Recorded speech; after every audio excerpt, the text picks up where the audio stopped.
Yolanda Díaz es la ministra de Trabajo. Ministra, buenas tardes. Hola, buenas tardes. ¿Usted también teme que la tasa de paro acabe llegando este año a esos niveles que pronostica el FMI? Bueno, sin lugar a dudas, debo de ser prudente. Lo que estamos es ante una enorme pandemia con unas consecuencias económico y sociales que no sabemos cuál va a ser el alcance. Sobre todo tenemos en cuenta que es una afectación global, ¿no? Y que sin duda, bueno, vamos a ver cómo asola a nuestro país. Lo que sí que recabo ya inmediatamente es que España tiene ciertas anomalías que han de ser corregidas con inmediatez, anomalías que señalábamos estos días. Vemos que se desploma justamente el empleo de muy mala calidad, es el empleo precario, es el empleo temporal. Recordemos que ya antes de la COVID-19 España era la campeona en temporalidad, en precariedad, y digamos que el ajuste ahora mismo se produce por la parte más débil. Esta es la anomalía que tiene nuestro país, que de verdad ha de ser corregida con carácter inmediato. Por tanto, vamos a ver cómo evolucionan los datos. Hasta el día 13 de marzo, como conocen, los datos iban bien. La economía española seguía creciendo a mayor ritmo que las medias europeas y el paro iba bien. El empleo es cierto que a partir del día 13 de marzo los datos son absolutamente excepcionales. Vamos a ver qué acontece en este mes de abril y, por supuesto, desde luego trabajaremos con prontitud para que resolvamos los problemas principales de nuestro país, que es que nadie se quede atrás y, por supuesto, uno de ellos es dar protección a las personas que se quedan sin empleo. ¿Tiene algún indicador ya de cómo van las cosas este mes de abril? Tenemos indicadores, claro que sí, lo que pasa es que hemos de ser prudentes y creo que lo correcto es esperar, ¿no?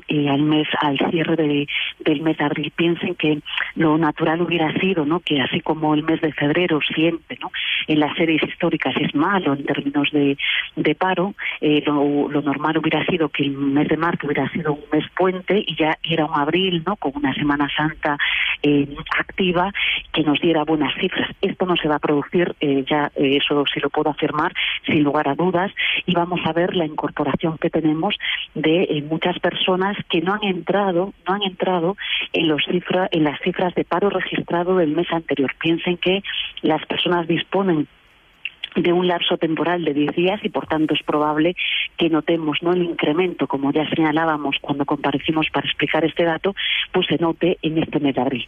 Es decir, que el mes de abril también va a ser seguramente históricamente malo en términos de registro de desempleo.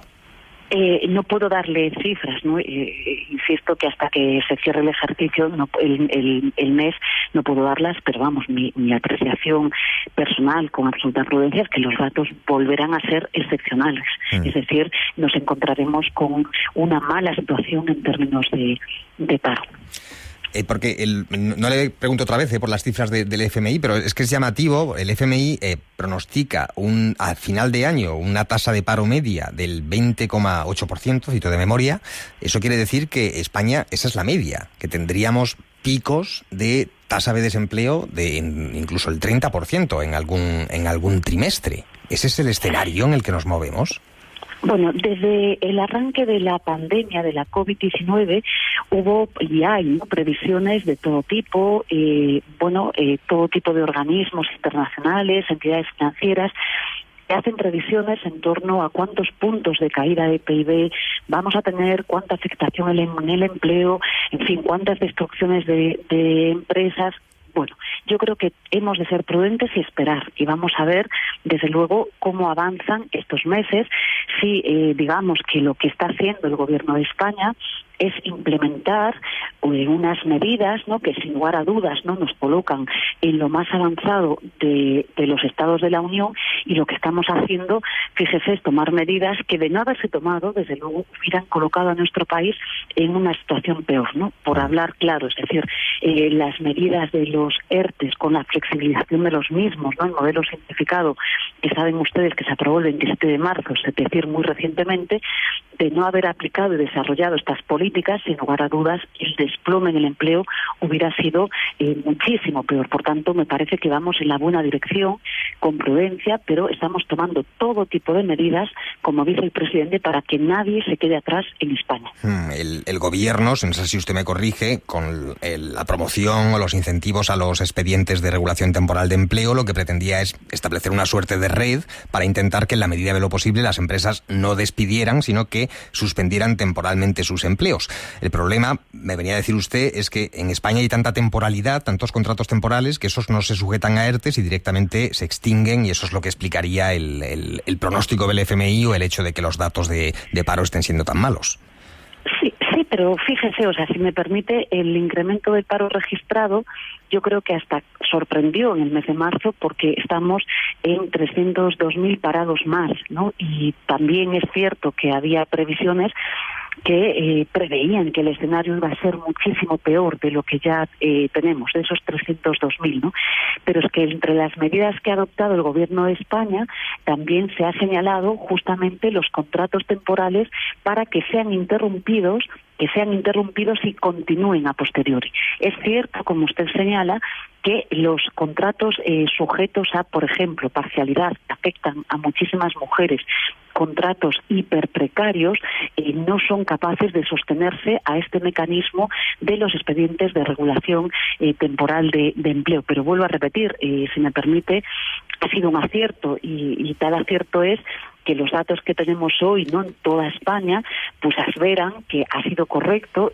Y vuelvo a señalar que de no haberlo hecho, de no haber exonerado, ¿no?, las cuotas a las empresas en términos de seguridad social, y de no haber cubierto la prestación pública de desempleo, fíjese, por primera vez en España, a todas aquellas personas, aunque carecieran de los requisitos de carencia, poniendo además el contador a cero, es decir, que les vamos a reponer el desempleo que consuman a lo largo de estos días, pues sinceramente creo que hubiera sido una catástrofe. Es tan sencillo como comparar, ¿no?, las medidas que hemos adoptado en estos días con las medidas que se adoptaron en la crisis antecedentes, siendo conocedores que la crisis financiera no es lo mismo que la pandemia de la COVID-19. De hecho, hay muchísima gente que se está acogiendo a ERTE, a expedientes de regulación temporal. La cifra me parece que supera los 3 millones de afectados o beneficiarios, según se mire, si la alternativa es el desempleo. Leemos informes, hablamos con gente que nos dice esto está colapsando un poco los servicios públicos de empleo, es difícil de digerirlo, usted mismo lo ha admitido. ¿Cuándo espera usted que cobren la prestación los afectados? Bueno, quiero ser muy clara. En nuestro país nunca hemos visto las UCI sobrecargadas. Nunca hemos visto los servicios públicos sobrecargados. Lo que le sucede, en este caso, al Servicio Público de Empleo, es que está sobrecargado, no colapsado. Y además quiero dar tranquilidad, porque fíjese, desde el día 27 de marzo, hace nada, como he dicho, que se ha aprobado los expedientes, las demandas colectivas, ¿no?, de desempleo.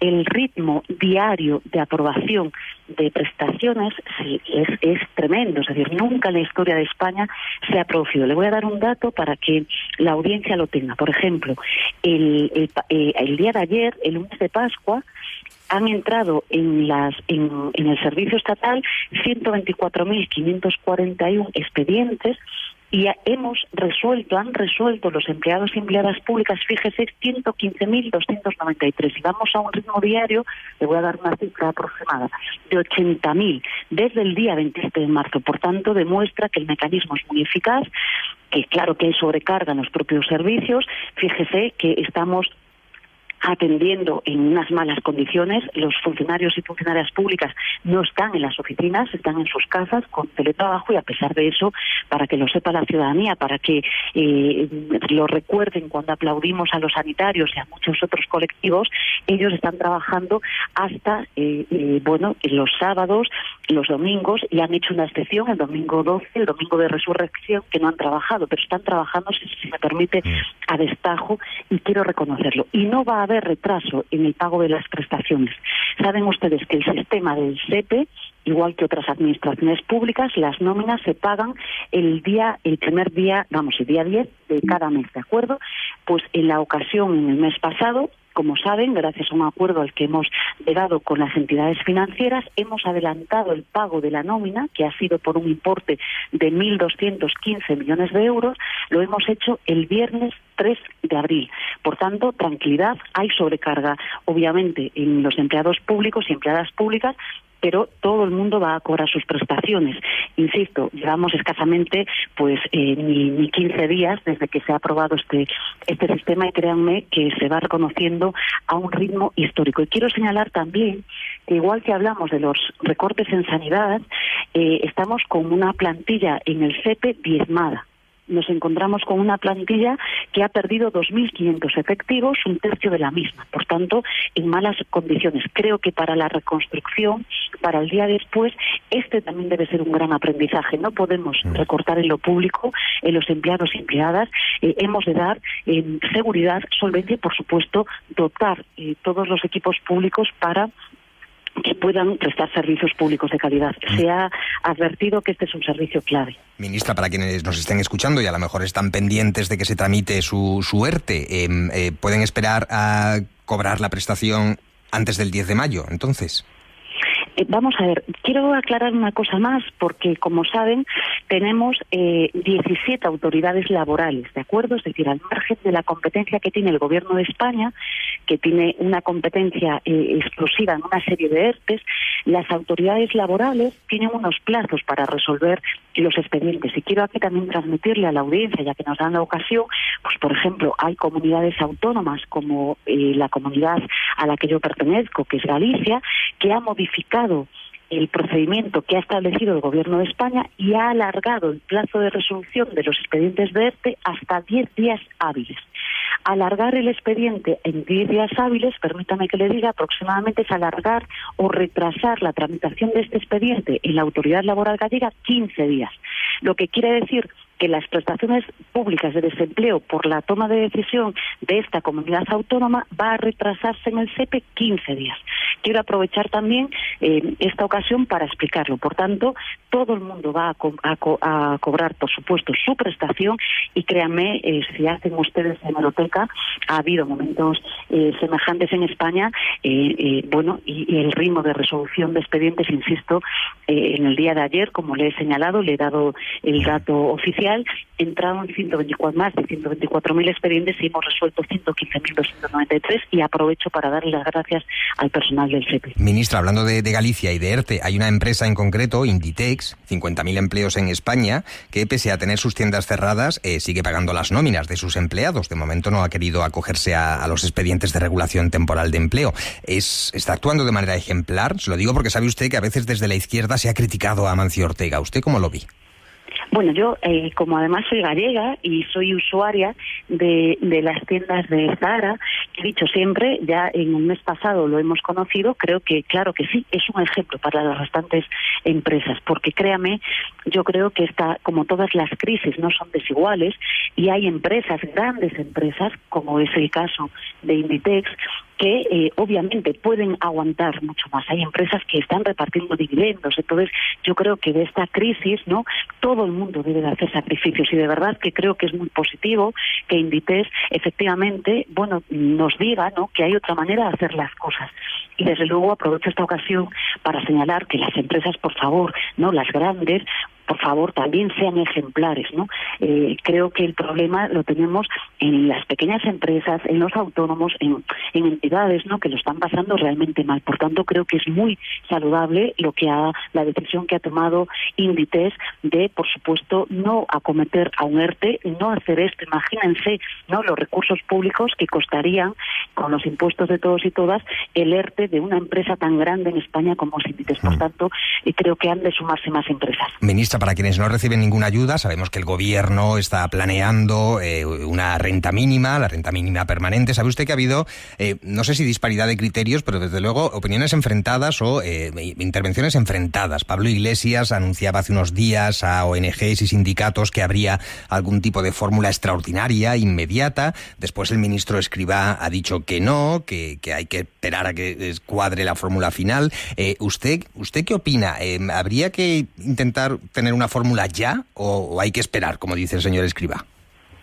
Yo creo que el Gobierno de España tiene una voz única que representa al presidente del Gobierno y que ha sido muy claro. Todos y todas en el Consejo de Ministros queremos disponer de este mecanismo con urgencia.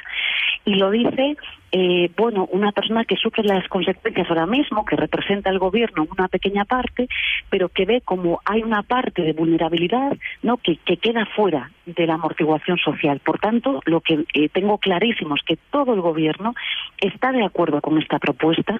Si cabe, es más necesaria que nunca esta propuesta, y todo el Gobierno, con los departamentos afectados, el señor Escrivá, la vicepresidencia segunda de lo social, de derechos sociales, y también en lo que le pueda corresponder al Ministerio de Trabajo, desde luego vamos a dejarnos la piel para que esto se produzca. Y con esto me quedo, y creo que esta es la voluntad unívoca del Gobierno de España.